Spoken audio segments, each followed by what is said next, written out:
Assalamualaikum warahmatullahi wabarakatuh. Baiklah, hari ini kita akan membahas materi seputar tentang pembibitan. Baiklah, pertama, kenapa bibit itu penting?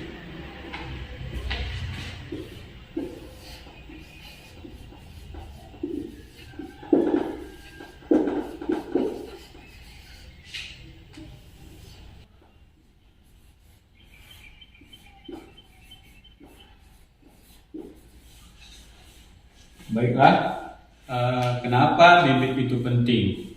Seperti ilustrasi berikut ini. Ketika kita potong rambut, dan ketika kita salah potong rambut, mungkin kita akan menyesal selama 1 bulan ataupun 2 bulan. Namun, ketika kita salah memilih bibit sawit, berapakah waktu yang mungkin kita akan mengalami penyesalan? Kita lihat saja. Masa produktif kelapa sawit yaitu antara 15 sampai 20 tahun hingga untuk direplanting.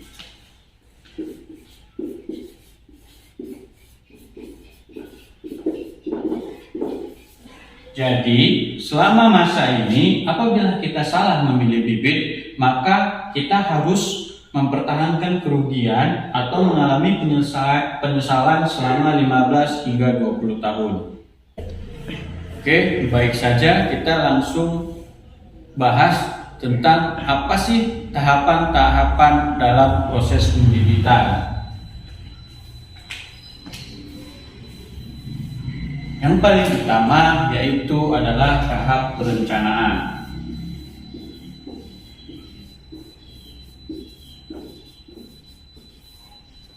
Kenapa perencanaan itu penting?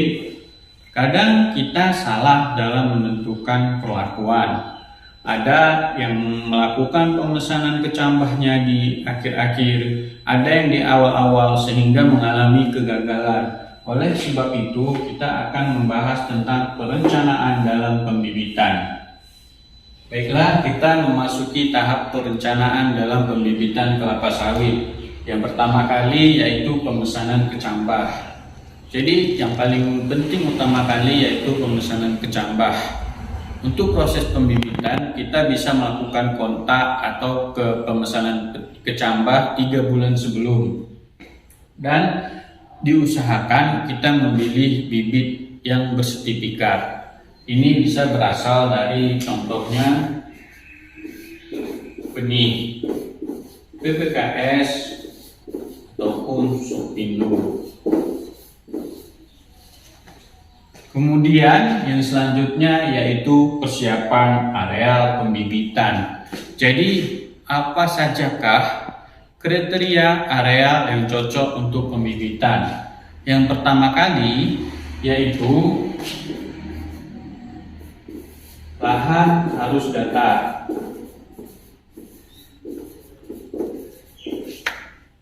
Yang kedua, lahan bebas dari genangan banjir.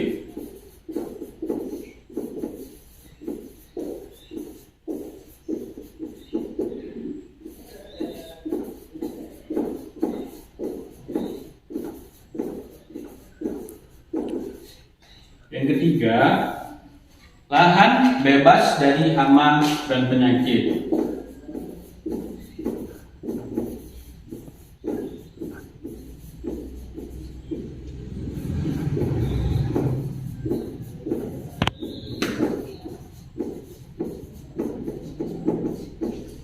Dan yang terpenting adalah yaitu lahan harus dekat dengan sumber air.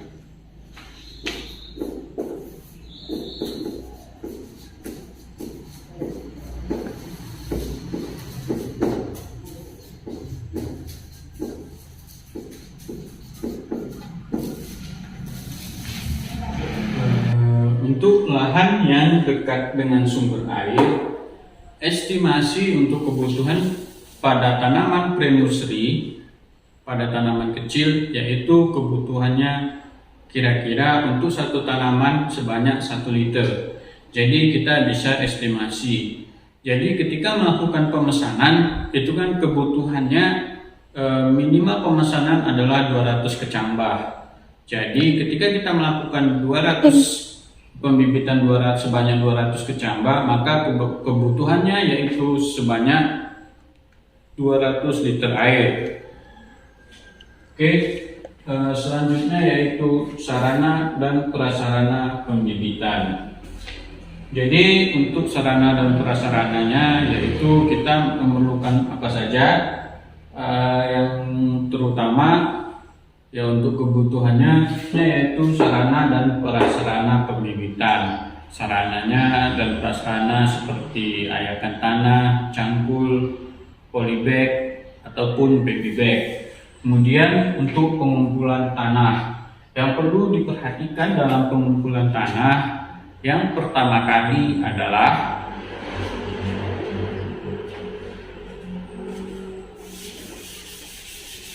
untuk pengumpulan tanah yang perlu diperhatikan yaitu pertama, tanah terhindar dari hama dan penyakit. Pastikan dalam pemilihan tanah bebas dari ganoderma. Kita bisa ambil contoh bila di sini ada kelapa sawit yang terserang ganoderma,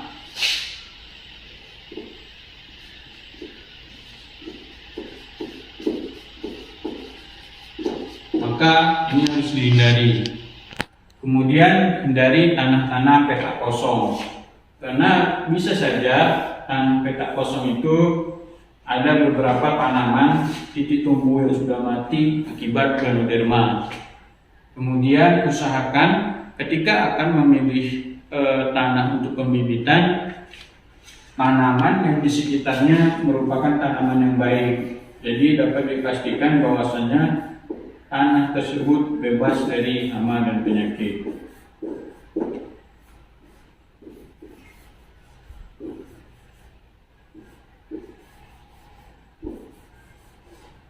Jadi dapat dilihat bila tanaman ini sehat, tanaman ini sehat, tanaman ini sehat, tanaman ini sehat, kita bisa ambil di tengahnya atau di sekitaran sini.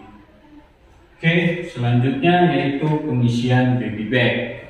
Ya, untuk pengisian baby bag bisa kita lihat. Nah, usahakan dalam pengisian baby bag kelapa sawit dia tidak sampai atas seperti ini polybag, ada titik kosong. Atau kalau kita biasa sebut sampai bibir polybag. Kenapa? Ini diusahakan untuk mempermudah ketika melakukan penyiraman air. Jadi apabila kita mengisi tanah terlalu penuh, maka dia akan berpotensi tumpah. Jadi itulah sebabnya kenapa pengisian tanah tidak boleh penuh. Pengisian tanah cukup sampai bibir polybag saja. Jadi untuk memudahkan penyiraman.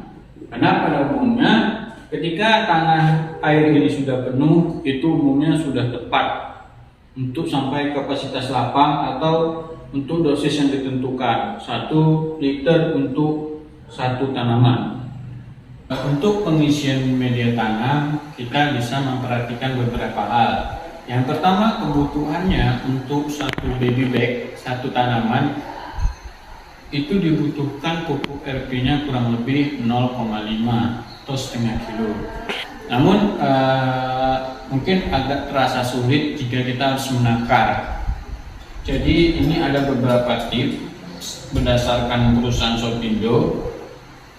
Tipsnya yaitu kita bisa membuat kotak dengan panjang kali lebar 1,5 meter dengan ketinggiannya kurang lebih 0,6 meter, atau kita bisa ambil dari setengahnya setengah meter. Kemudian untuk pencampuran tanah dengan pupuk RP pada ketebalan 20 cm. Jadi setelah kita isi nih tanahnya, kira-kira udah 20 cm itu. Jadi kita bisa campur pupuk RP, kita tabur aja sebanyak 2 kg itu per lapisan. Jadi satu kotak ini bisa didapatkan sekitar 1000 sampai 1200 baby bag. Ya, kemudian yaitu selanjutnya adalah penyusunan polybag. Jadi untuk memudahkan perawatan, kita bisa menyusun polybag yaitu sekitar 6 baris dengan panjang itu sesuai areal, tergantung kita mau buat panjangnya kemana. Jadi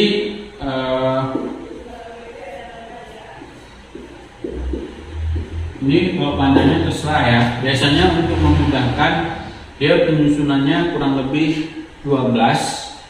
Jadi kenapa 12? Ini lebih ke teknis perawatan. Jadi di sini bisa kita buat di sini celah bisa kurang lebih setengah meter atau 75 cm juga bisa. Jadi ini bebas. Yang penting jangan terlalu dekat. Jadi kurang lebih jarak ininya tuh. Jadi kalau tangan kita tuh kan ketika melakukan perawatan umumnya ini bisa mencapai 6. Jadi di sini nanti ada space lagi jarak. Kemudian ini di sini 12, di sini 12. Umumnya seperti ini yang digunakan pada perusahaan untuk penyusunan polybag. Kemudian ketika melakukan penyusunan polybag, jangan lupa melakukan pemasangan paranet karena ketika masih kecil itu sangat rentan. Jadi bisa kita lihat contoh gambarnya di sini ketika melakukan pemasangan paranet.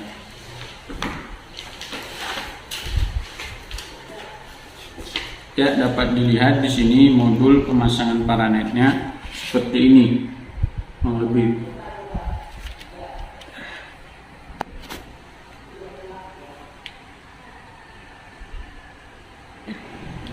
Oke, kemudian selanjutnya yaitu penanaman kecambah. Untuk penanaman kecambah, yang paling penting terutama kali yaitu kita harus mampu membedakan antara plumula dengan radicula. Apa itu plumula?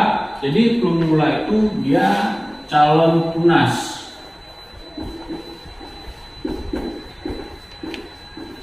Dan apa itu radicula? Radicula yaitu calon akar. Cara membedakannya yaitu umumnya kalau radicula dia lebih runcing dan lebih panjang. Sedangkan untuk plumula dia lebih gemuk dan lebih gendut daripada radicula. Dapat kita lihat itu lebih jelasnya seperti ini ya contohnya untuk plumula dengan radiculanya. Ya, bisa kita lihat. Nah, yang untuk bagian besarnya itu plumula dan bagian runcingnya itu adalah radicula. Jadi, kenapa tidak boleh salah dalam melakukan penanaman? Jadi, ketika kita salah melakukan penanaman, terbalik antara plumula dengan radicula, bibit akan tumbuh.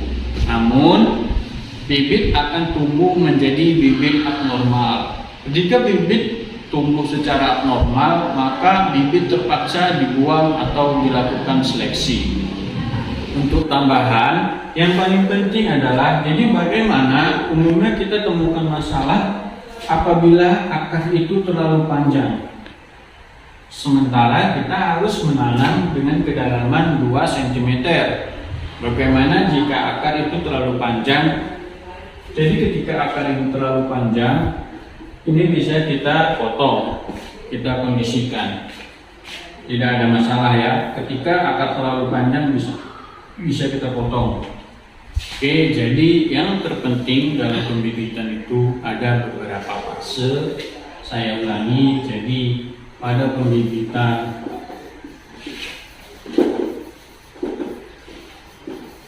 ada 2 fase, yaitu pada fase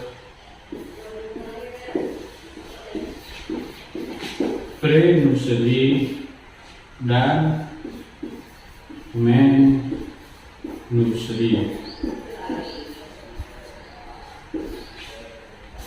Oke, di sini dapat kita lihat pada proses pembibitan yaitu pre-nursery dengan menusri.